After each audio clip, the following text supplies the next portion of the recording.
سيئاتنا وتوفنا مع الأبرار ربنا وآتنا ما وعدتنا على رسلك ولا تخزنا يوم القيامة إنك لا تخلف الميعاد صدق الله العظيم إن الله وملائكته يصلون على النبي سيدي يا حبيب الله سورہ آل عمران آخری ہمارا چل رہا تھا.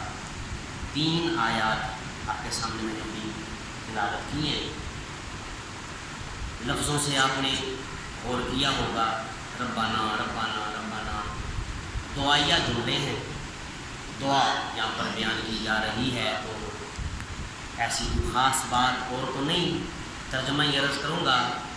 مفسرین نے بھی اس کا ترجمہ ہی لکھا ہے. بڑی خوبصورت دعائیں ان 3 آیات میں 4 مرتبہ ربنا ربنا ربنا کے لفظ یہاں پر آئے ہیں. فضیلت پہلے عرض کر دیتا ہوں, اس کے بعد ترجمہ بھی عرض کر کے ایک خوبصورت بات اس آیت کریمہ میں نے پڑھی تو وہ آپ کے سامنے میں رکھ دوں گا. بڑا خوبصورت ایک نقطہ ہے. تفسیر نعیمی حضرت قبلہ مفتی احمد یار خان صاحب نعیمی رحمۃ اللہ تعالیٰ علیہ آپ فرماتے ہیں کہ ان آیات کا کمال یہ ہے کہ اگر اللہ تبارک و تعالیٰ تہجد کی نماز پڑھنے کا موقع عطا فرمائے, اللہ تعالیٰ توفیق عطا فرمائے, تہجد کے بعد اگر یہ 3 آیات ایک مرتبہ پڑھ لی جائیں تو اللہ تعالیٰ یہ جو دعائیں ہیں یہ رد نہیں کرتا, یہ دعائیں قبول فرما لیتا ہے.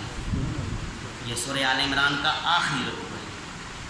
یہ 3 آیات ہیں چوتھے سپارے کے اندر 192, 193, 194 آخری رکوع میں یہ 3 آیتیں اکٹھی. ربنا انک من تدخل النار سے لے کر انک لا تخلف المیعاد. اور ایک بات میں نے حضرت امام جعفر صادق پاک کے بارے میں, یہ بھی تفسیر نعیمی میں ہے, آپ فرماتے ہیں کہ اس آیت کریمہ کو اگر دن میں اس میں 4 مرتبہ ربنا آیا ہے, فرماتے ہیں اس نسبت سے اگر اس کو دن میں 4 مرتبہ پڑھ لیا جائے تو اللہ تعالیٰ پھر بھی یہ دعا قبول فرمائے. فضیلت ان آیات کی ایک جملہ میں بعد میں عرض کروں گا, بڑا خوبصورت ہے.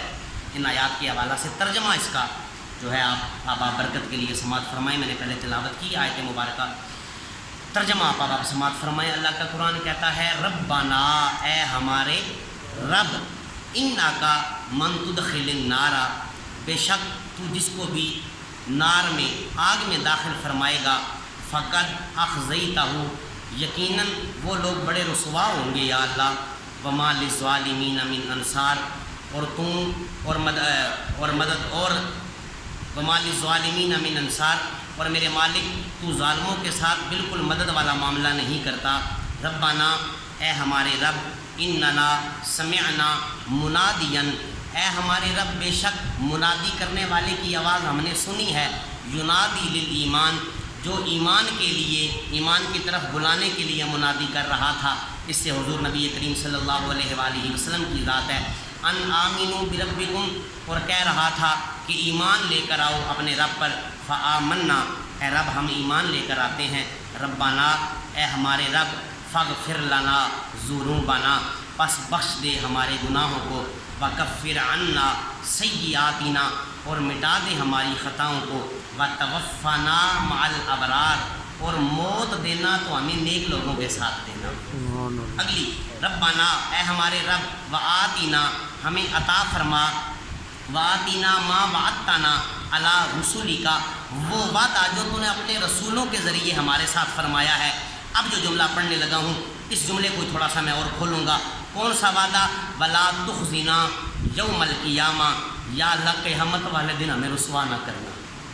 ولا تخزنا یوم القیامہ, یا اللہ ہمیں قیامت والے دن رسوا نہ کرنا. ولا تخزنا یوم القیامہ, یا اللہ ہمیں قیامت والے دن رسوا نہ کرنا.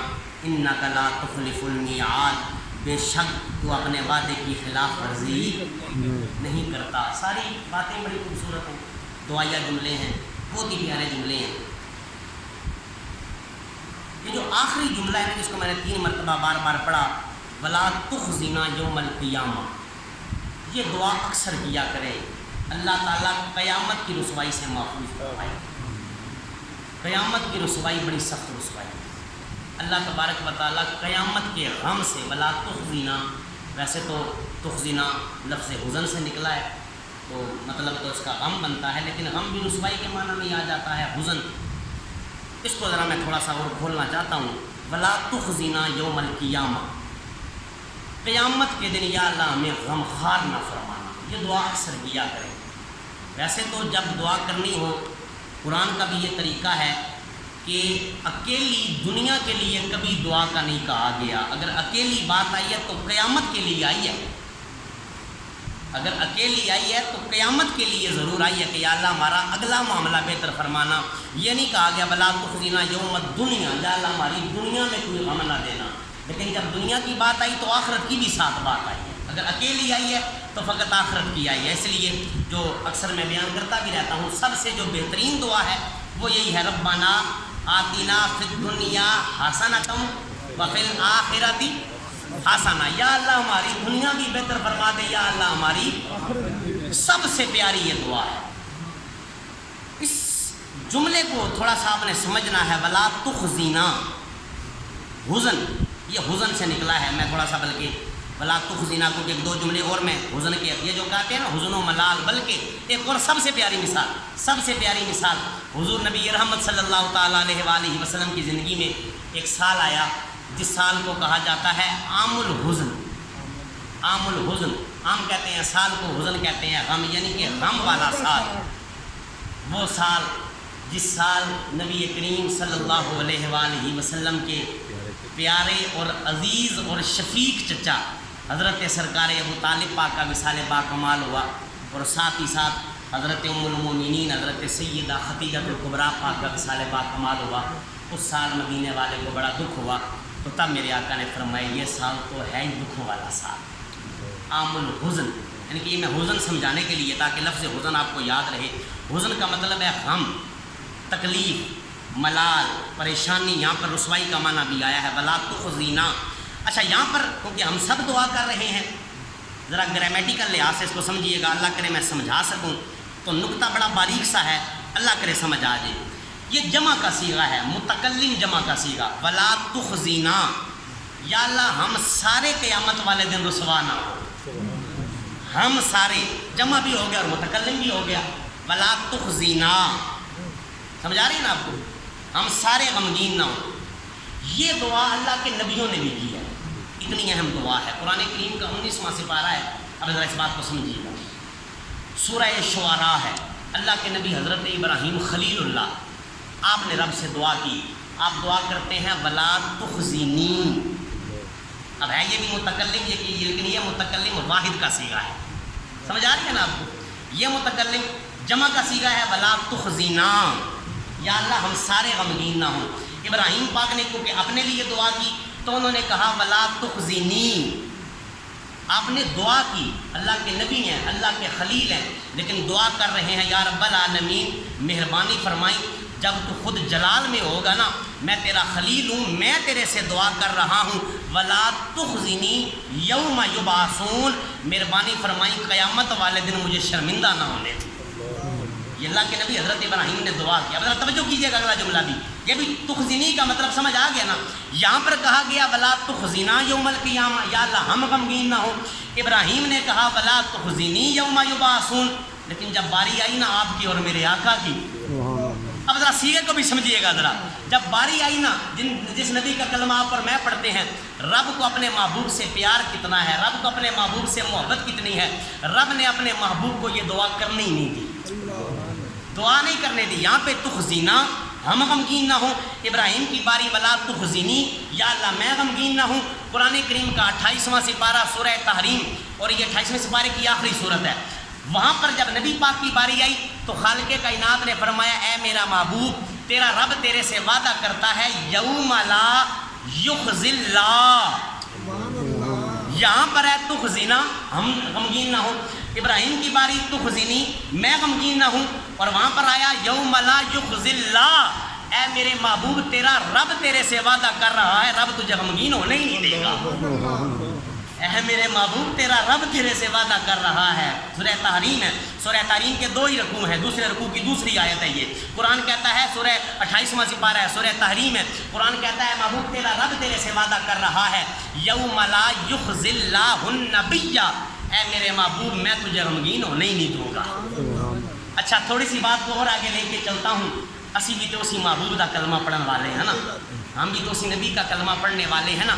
اس آیت کریمہ کو اگر پورا پڑھا جائے نا تو رب کو اپنے محبوب کے ساتھ تعلق رکھنے والوں کا پیار کتنا ہے، رب کو اپنے محبوب کے قرابت داروں کی تو حیا ہی بڑی ہے نا۔ قل لا اسألکم علیہ اجرا الا المودۃ فی القربیٰ کا تو پیار ہی بڑا ہے نا، جو قربا والے ہیں۔ لیکن جو ایمان والے ہیں رب نے ان سے کتنا پیار فرمایا ہے، اسی آیت کریمہ کو میں مکمل کر دیتا ہوں۔ قرآن کہتا ہے یوم لا یخزی اللہ النبی والذین آمنوا معہ، والذین، ہم سارے ایمان والے ہیں نا۔ رب نے اپنے محبوب سے وعدہ کیا ہے، میرے محبوب تیرا رب تیرے سے وعدہ کر رہا ہے، جو تیرے ساتھ پیار کرنے والے ہوں گے نا، جو تیرے ساتھ محبت کرنے والے ہوں گے نا، جو تیرے پر ایمان لے کر آنے والے ہوں گے نا، تیرا رب وعدہ کر رہا ہے یوم لا یخزی اللہ النبی، تیرا رب محبوب تجھے بھی پریشان نہیں ہونے دے گا، والذین آمنوا معہ، اور جو تیرے پر ایمان لے کر آئیں گے اللہ تعالیٰ ان کو بھی پریشان نہیں ہونے دے گا۔ وہ اعلیٰ حضرت رحمۃ اللہ تعالیٰ علیہ آپ کا ایک شعر قاری صاحب پڑھا کرتے تھے، تو اعلیٰ حضرت رحمۃ اللہ تعالیٰ علیہ آپ نے شعر لکھا، فرماتے ہیں آج جو عیب کسی پر نہیں کھلنے دیتے، جو رب آپ کی، میں نے اکثر پچھلے 2-3 درسوں پہلے ایک بات کی تھی نا کہ رب نے میرے عیب آپ سے چھپائے ہوئے ہیں اور رب نے تمہارے عیب بھی میرے سے چھپائے ہوئے ہیں، یہ رب کا کرم ہے نا۔ فرماتے ہیں آج جو عیب کسی پر نہیں کھلنے دیتے، کب وہ چاہیں گے تیری حشر میں رسوائی ہو۔ آج جو عیب اب ذوق بن چکا ہے، میں نے اس حوالے سے نا حدیث مبارکہ ایک پڑھی ہے، حوالہ بھی دینے لگا ہوں، تفسیر مظہری قاضی ثناء اللہ پانی پتی رحمۃ اللہ تعالیٰ علیہ۔ میں نے یہ حدیث مبارکہ پہلے مطلب اس طرح کی سنی ہوئی تھی، لیکن باقاعدہ میرے مطالعہ میں نہیں تھی کہ رب کتنا کریم ہے حضور کے غلاموں کے ساتھ۔ رب توجہ فرمائیے گا، تفسیر مظہری قاضی ثناء اللہ پانی پتی، تفسیر مظہری کی 3 جلد ہے۔